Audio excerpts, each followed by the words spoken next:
ఇవాళ నేను cauliflower egg bhurji చేసుకుంటున్నాను. దానికి ఎగ్స్, కాలీఫ్లవరు, ఒక పెద్ద ఉల్లిపాయ ఇలా సన్నగా కట్ చేసుకోవాలి, 2 పచ్చిమిరపకాయలు చీల్చుకోవాలి, 1 టేబుల్ స్పూన్ ఏమో అల్లం వెల్లుల్లి పేస్టు, 3 ఎగ్స్ తీసుకుంటున్నాను నేను. దీంట్లోకి 1 టేబుల్ స్పూన్ ధనియాల జీలకర్ర పొడి, 1/2 table spoon garam masala, 1 table spoon కారం, చిటికెడు పసుపు, రుచికి సరిపడినంత ఉప్పు తీసుకోవాలి. కాలీఫ్లవర్ని ఈ విధంగా మీడియం సైజులో కట్ చేసుకుని ఉప్పు వేసుకుని 2-3 సార్లు కడిగి పెట్టుకోవాలి. ఇప్పుడు ఒక మూకుడు పెట్టుకుని ఒక 4 టేబుల్ స్పూన్ల ఆయిల్ వేసుకుని ఉల్లిపాయ ముక్కలు, పచ్చిమిరపకాయలు వేపించుకోవాలి.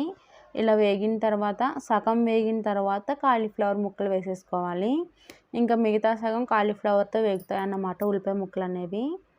కొంచెం మగ్గడానికి కొద్దిగా సాల్ట్ వేసుకున్నాను. సాల్ట్ వేసుకుని మూత పెట్టుకుని మగ్గించుకోవాలి.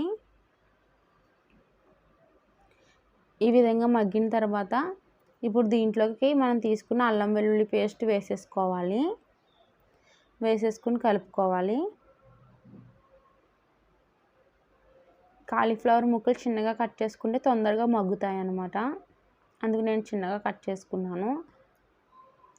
ఇలా మగ్గిన దాంట్లో ఇప్పుడు మనం చిటికెడు పసుపు,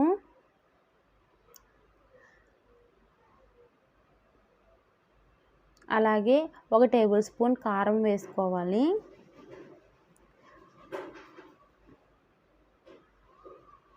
కారం ఎక్కువ తినేవాళ్ళు ఇంకొంచెం వేసుకున్నా బాగుంటుంది.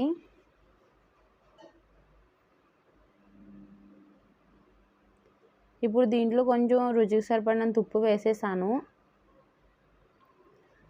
1/2 table spoon garam masala, 1 table spoon ధనియాల జీలకర్ర పొడి వేసుకుంటున్నాను దీంట్లో.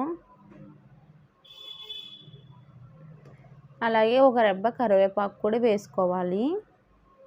వేసుకుని బాగా కలుపుకోవాలి.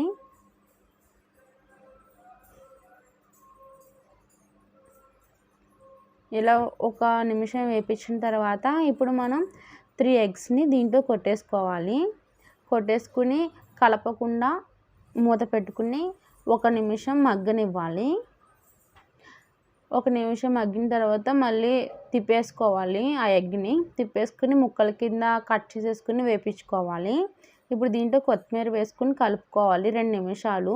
అంతే, కాలీఫ్లవర్ ఎగ్ బుర్జీ రెడీ అయిపోయింది. దీని టేస్ట్ చాలా బాగుంటుంది. ఒకసారి ట్రై చేసి చూడండి. Thanks for watching.